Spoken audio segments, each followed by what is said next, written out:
Hello there everyone, it's Nina. Thanks so much for joining me today for a new video where I'm going to share a Christmas card that I created with some of the new products from Simon Says Stamps STAMPtember release. Now, these are products that you will be able to purchase any time of year, not just during STAMPtember. The only products that are a limited edition and only available while supplies last are the collaboration sets. And these are not a collaboration set. This is a stamp set and actually multiple stamps, some sentiment strips, some dies. All of these products are going to be available outside of STAMPtember and outside of the month of September. So the stamp set that I'm using today happens to be the set called Gift Wrap. It's a really cute set. Look at these fun little packages and some of the embellishments that you can add on top. We're going to create a stack of gifts on top of a very simple background. So to start off with, I'm going to go ahead and stamp many of the images from the gift wrap set onto some Simon Says Stamp 120-pound white cardstock. This cardstock is fantastic for Copic coloring because it really does a nice job of blending the colors, and it also doesn't bleed, so it gives you a really nice crisp coloring. I am stamping with Simon Says Stamp Intense Black ink, and when I'm finished stamping, I'm going to clean my stamps off with Simon's Stamp Cleaner. It's a really good stamp cleaner, and it gets all that extra ink off of my stamps really nicely. Now that we have our packages and embellishments stamped, I'm also going to stamp some of the evergreens that are in the gift wrap set. I'm using Laurel Green and Evergreen inks from Simon Says Stamp, and I'm going to stamp these images onto some Simon Says Stamp 120-pound white cardstock again, this time using both of these two ink colors, and then I'll have some really nice evergreens that I can add in with my packages for my stack of gifts. Now I'm going to start coloring here. Very simple coloring. I wanted this to be a simple card, easy for everybody to recreate, especially if you're going to make a lot of these cards for like maybe your Christmas cards or holiday cards this year. I wanted something that wasn't going to be too hard to replicate. So I'm doing very simple shading on these images. The most detailed shading is going to be on the packages, where I used 3 shades per image. If you are interested in the Copic colors that I used to color in this image, I do have all of those Copic colors listed in the video description or in the link list over on my blog. When it came to the packages, the thing I really wanted to capture most was just a bit of highlighting. So I left the center of each package a lot lighter, so that way it gave it a glowing effect, a bit more dimension. Very easy to create this kind of shading. You're not worried too much about light source. It's more adding just that nice halo in the middle. So I used green for one of the other packages. I was really trying to come up with a more modern color scheme for this card. I didn't want to go the full traditional route of the classic red and green. I threw in a little pink, I threw in a little teal, something a little bit more different than the usual. And I really like how it turned out. So you'll notice here, these actually are not red markers, they're pink markers. They're RV 23, 25, and 29. But I loved this color for the Christmas red, so to speak. It was just a unique color combination.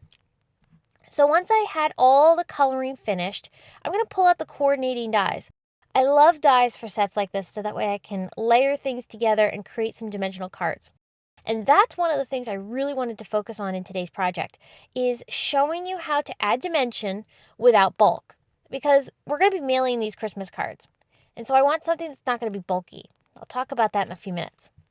So I die cut those pieces out, and now I pulled out this holiday background stamp. This is a background of handwritten words that Christina Werner designed. So pretty. I'm going to align this at a wonky angle on my card. I'm not aligning this straight up and down onto the card, and that's because I wanted an angle for this. I wanted a little bit of movement behind the packages. And the other thing that I'm going to do is I'm only going to ink up the center of the stamp. So we're getting a halo of stamping in the middle of the card, but it's not going edge to edge. It's a really good effect. It adds some detail behind the packages without adding an entire background full. And I really like this look. So I'm going to stamp that with fog gray ink from Simon, and check that out. That looks just so cool. The packages are going to get layered right up on top of those words. And this is where I'm going to add the dimension. One of my favorite ways to glue things down and add dimension to my card, or at least the look of dimension, is to use liquid glue. And this happens to be a heavier liquid glue. This is Craft Tacky Glue from Simon Says Stamp. It's a PVA glue. I want to put a lot of this onto the back of each of my pieces that I'm gluing down here. And I know this looks like a lot of excessive glue, but it makes a huge difference. So I'm laying very carefully each piece that I've put a ton of glue behind. I'm going to go ahead and lay that right up on top of my card, but I'm not pressing it into the card. The glue is holding the piece up off of the card just a little bit. It adds dimension, but it's not adding bulk. So this is a fairly flat card, but I'm laying these pieces down and I'm not pressing them, smashing them right down onto the card. Rather, I'm giving them that dimension by allowing the glue to kind of dry a little bit raised off of the surface of the card. It makes a huge difference. I'm a dimensional person. I love adding dimension to my cards. I use foam tape like crazy. But sometimes they get too bulky and then that makes them harder to mail. This trick is awesome. All right, so I've glued all my pieces down and I let that dry. Obviously, with all the amount of glue we use, it does take a tad longer to dry than usual, but it's so worth the wait.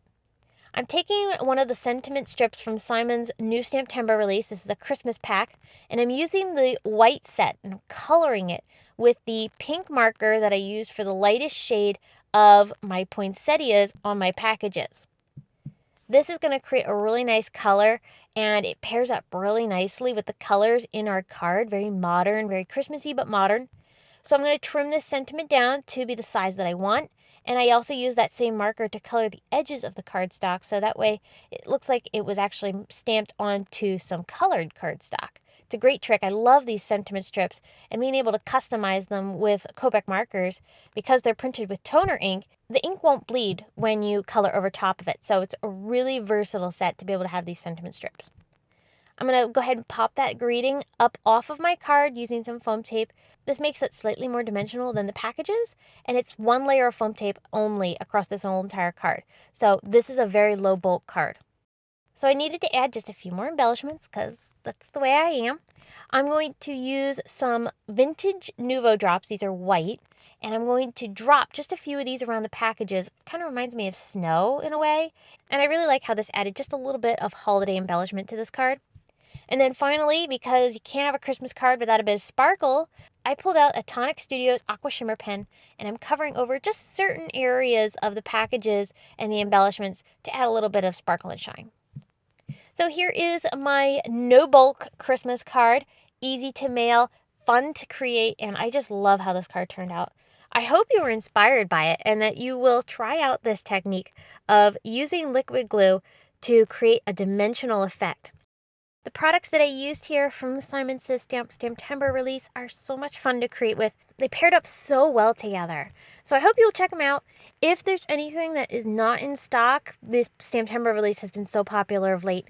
If there is anything that you love that is not in stock, don't forget to hit the notify me when back in stock button that Simon has on their website.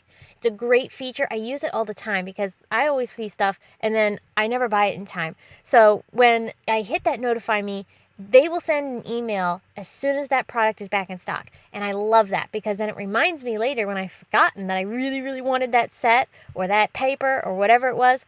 I get reminded and I'm like, oh yeah, I gotta go buy that. And so then I go ahead and add it to my cart. It's a great feature. Totally would encourage you. If you liked any of these products and they're out of stock, hit that notify me. It's so, so helpful. Alrighty friends, I hope you enjoyed today's video. Thanks so much for tuning in today. I really appreciate it when you watch my videos, and if you haven't already subscribed, I'd love to have you be a subscriber to my channel. STAMPtember is a really busy month, so I'll be sharing even more, and I hope that you all enjoy. Can't wait to bring you another video so that you can have even more ideas for creating with the STAMPtember collaborations, the release, and so much more. I will be back soon, friends, but until next time, I hope everyone has a very wonderful day. Bye!